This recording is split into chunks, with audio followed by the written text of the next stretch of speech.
pessoal, sejam bem-vindos a mais um Café com Economia. E hoje, nesse nosso café, nós temos aqui a professora Juliana Franco. Ela vai falar para a gente um pouquinho sobre o CODEM, aqui de Maringá.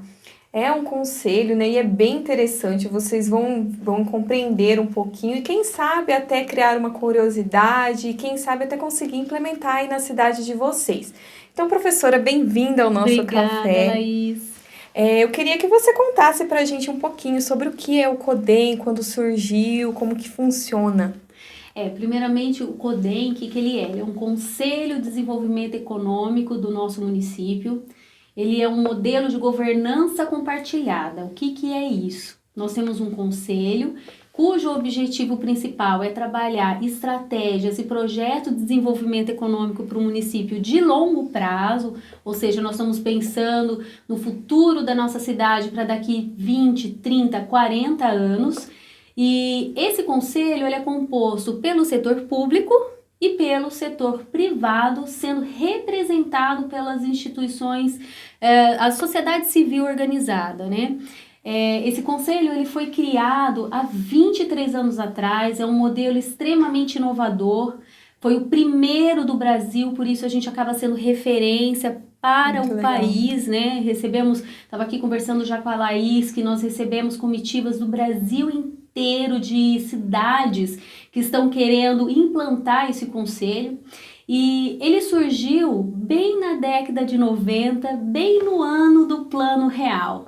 E por que isso? Porque o nosso município estava passando por uma crise econômica, como aconteceu com o Brasil, né? Relembrando que esse foi um período que nós tivemos uma inflação acima de 1000%, então era difícil o empresariado local poder se planejar para o futuro. Junto com isso, nós estávamos com problemas também de corrupção dentro da nossa prefeitura e a nossa cidade, aqui o interior do Paraná, que o agronegócio é muito forte, também estava passando aí por um problema. Então, nós estávamos com problemas de alto desemprego no nosso município, empresas fechando, e o empresariado local decidiu pensar em um novo modelo de o que poderia se fazer no município para poder sair dessa recessão, para poder se pensar em planejamento futuro e até mesmo diversificar a nossa economia em termos de produção, né? Não deixando isso apenas para o setor público. Por quê? Porque entendeu-se na época que o gestor ele está pensando em projetos mais de curto prazo. Até porque ele fica 4 anos no governo, pode ser reeleito por mais 4, mas no máximo 8 anos você já tem ali uma nova gestão.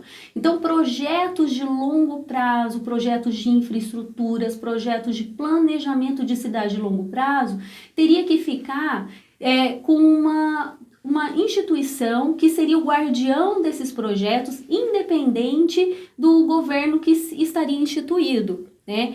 E aí o conselho foi pensado em ser criado dessa forma. Então, em 96 foi criado o CODEM, ele não é uma instituição sem fins lucrativos, ele não tem CNPJ, ele é uma lei que foi criada e, na verdade, ele não é nem do setor público, nem do setor privado, ele junta as pessoas, né? Desses dois setores e juntos nós pensamos em um planejamento. Nós temos muitos resultados positivos aqui dentro do nosso município, que é fruto desse planejamento, dessa junção entre os dois setores para pensar. O conselho não tem uma função de fiscalizar o que o prefeito faz, mas muito pelo contrário, ele é um conselho do prefeito, né?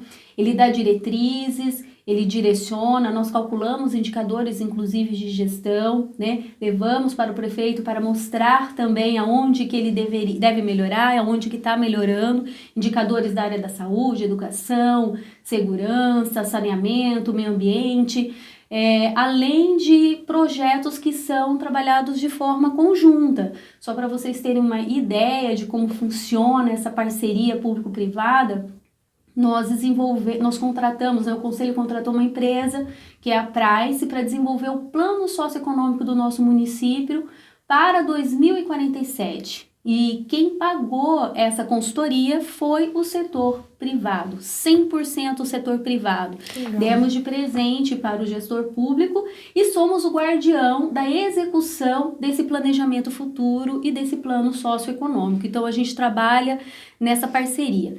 O nosso prefeito é o nosso presidente de honra do CODEM. Não é ele que tem que definir as pautas das reuniões, nem marcar as reuniões, mas ele é convidado para ela e é o nosso presidente de honra e muitas vezes os temas das reuniões são demandados por ele também.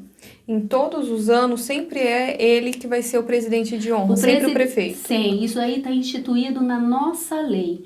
E o interessante é que essa forma de você ajudar o setor público a governar, e que na verdade é isso, né? E o setor privado, ele entendeu através da sociedade civil organizada. E por que a gente fala sociedade civil organizada? Porque é uma instituição. Então, se você tem no conselho uma cadeira que está representando uma instituição, essa instituição, ela representa uma coletividade. Então, é uma forma da gente tornar isso também democrático, né? Então, não é um empresário X, dono da empresa Y, que faz parte do conselho, mas é a pessoa que é presidente, por exemplo, da FIEP, é o gerente regional do SEBRAE, que faz parte do conselho, é o presidente da associação comercial, que faz parte do conselho. Então, eles estão representando uma classe, eles estão representando toda uma coletividade. Então, quando você tem ali o conselho são 22 cadeiras, mas estão representando toda uma coletividade. E onde que entra a população? A população, ela entra sendo representada pelo seu prefeito, né? Então, o prefeito faz parte do conselho, mais o secretário de planejamento, o secretário de inovação e o secretário da fazenda. Então, o setor público representa a população e a sociedade civil organizada estão representando os empresários, os profissionais liberais, enfim. E dessa forma a gente vai construindo, né, o nosso futuro. E isso é muito bacana, porque a gente já conseguiu colher muitos resultados, como, por exemplo, a internacionalização do nosso aeroporto. Então, só para vocês terem ideia, nós recebemos recentemente uma comitiva de Sorocaba, que é uma cidade maior que Maringá, e eles não têm aeroporto. E aqui no interior nós temos Maringá, que é uma cidade de 417 mil habitantes. Temos Londrina, que fica a 100 quilômetros, que tem 600 mil habitantes. E cada uma dessas cidades tem um aeroporto, né? E na visão dos gestores, de repente um aeroporto só já poderia atender as duas, mas nós conseguimos ter o nosso próprio aeroporto. Então, tudo isso é fruto, né, daquilo que é tratado e do planejamento que é feito dentro do nosso conselho. O que nós estamos pensando para o futuro do nosso município? Nós queremos gerar renda, nós queremos gerar emprego, né? Todas as nossas ações estão fundamentadas na urbanidade.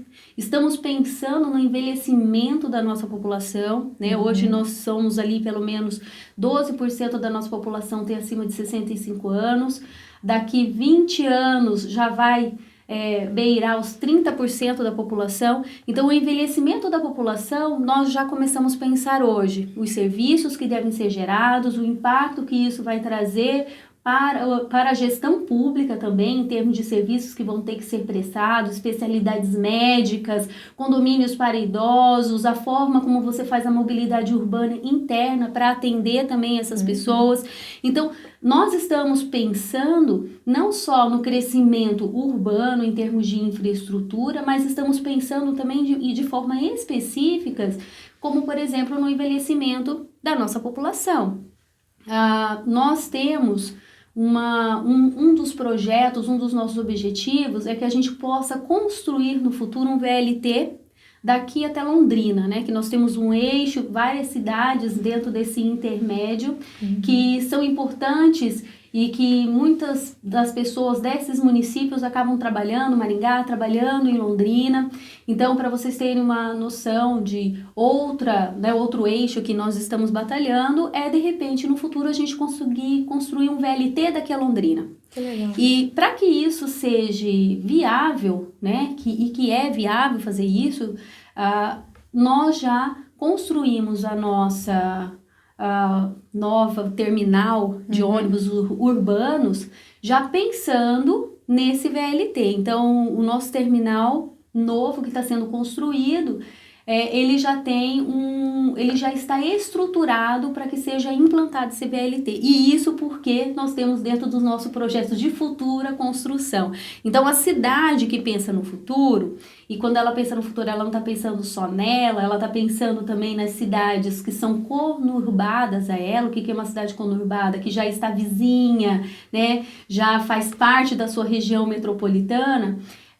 Nós estamos já pensando nesse crescimento futuro. Então, a gente já tem que estar adaptando o nosso ambiente hoje, né, a nossa infraestrutura hoje para aquilo que nós desejamos no futuro.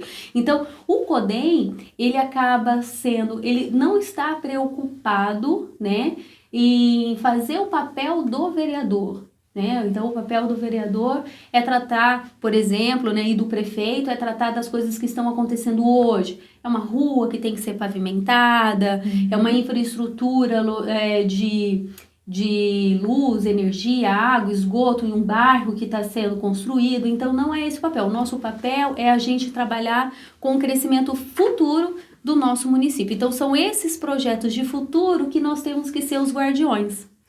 O que você acha, Juliana, do CODEM para a sociedade? Então, assim, qual que é a importância que ele representa para a sociedade de uma maneira geral? Então, o nosso principal papel é exatamente conseguir gerar, né, focar todas as nossas ações para o desenvolvimento econômico do nosso município e da região. Então, para a sociedade, é uma forma da sociedade fazer parte da política governamental, né? Porque nós estamos ali, então, a sociedade sendo representada dentro desse conselho. E isso dá um fortalecimento da sociedade em si pelas ações de futuro do município. Então, você reduz o risco de um projeto que foi desenvolvido em um governo, ele parar no próximo. É verdade. Porque como você tem o conselho sendo guardião dos projetos, esses projetos eles têm uma continuidade. E isso é extremamente importante, né? E todas as ações, eles estão focados nessas ações de urbanidade, geração de renda, geração de emprego, meio ambiente, se desenvolver de forma sustentável, e isso vai impactar de forma positiva. Nós ganhamos há 2 anos consecutivos, né? Saímos na revista Exame como a melhor cidade do Brasil para viver. Esse indicador, ele leva em consideração fatores da educação, saúde, meio ambiente, segurança pública. E são indicadores que acompanhamos, estudamos eles, trouxemos a empresa que desenvolveu esse indicador para nos explicar onde devemos melhorar. E é em cima disso aí que nós queremos levar para a sociedade. A gente quer se manter como uma empresa, como uma cidade que ela seja uma cidade boa para o cidadão. Nós queremos que o nosso cidadão queira morar aqui, viver aqui, as pessoas de fora que venham estudar aqui possam ter a oportunidade de arranjar emprego aqui, emprego de qualidade, emprego que gere um maior nível de renda, né? Então é isso que nós prezamos. Então para a sociedade isso é muito, muito bom. Por isso que nós temos o Brasil inteiro vindo fazer comitivas, visitas técnicas para conhecer como que nós funcionamos, como que nós trabalhamos. Legal. E para finalizar, eu queria assim, saber, na sua opinião, qual foi o trabalho mais importante que o CODEM desenvolveu? Nossa, Laís, agora você me pegou sem me abraçar. São vários os trabalhos que o CODEM desenvolveu ao longo da sua história, né? Todos eles muito importantes, mas nós temos alguns que acabam se destacando, né? Que nem o nosso próprio aeroporto. Dentro do nosso município, nós tivemos que o trem passava no meio do município, passava no meio da nossa cidade, e isso parava o trânsito, porque parava a cidade, né? Parava a cidade ao meio, e aí foi desenvolvido projetos para que fizesse um túnel, e ele passa agora embaixo do centro da cidade. Então isso foi construído um novo centro em cima da onde fica ficava a estrada de ferro, né? Então, assim, isso também foi muito importante. Além disso, né, o CODEM, ele fomentou a incubadora tecnológica, que hoje é um parque tecnológico aqui no nosso município. Nós estamos nos transformando, queremos ser, né, o Vale do Silício do Brasil. Então, são N projetos que são extremamente importantes, tanto de infraestrutura como na área também de inovação e em outros setores que acabam fazendo com que ele tenha um resultado. Então, não tem o mais importante. Tem várias coisas que vão sendo... Agora, o que é importante saber? Por que nós conseguimos tudo isso, né? Porque desde 1996, nós estamos construindo e desenvolvendo planos, né, de futuro para o município. Então, nós construímos o Maringá 2020, com diretrizes, objetivos que queremos alcançar. Depois fizemos o Maringá 2030 e agora estamos no Maringá 2047. Então, esses trabalhos, né, que vão projetando o Maringá para o futuro, definem objetivos, diretrizes que acabam definindo as ações e os projetos que serão desenvolvidos para a gente alcançar esses objetivos. Eles são importantes. Que legal, muito interessante saber do CODEM. Eu agradeço muito a sua presença aqui no nosso café. Espero que você volte outras vezes para falar sobre o CODEM e também sobre outros projetos. Obrigada pela sua presença, professora. Obrigada, Laís. Obrigada a todos. Até mais, gente.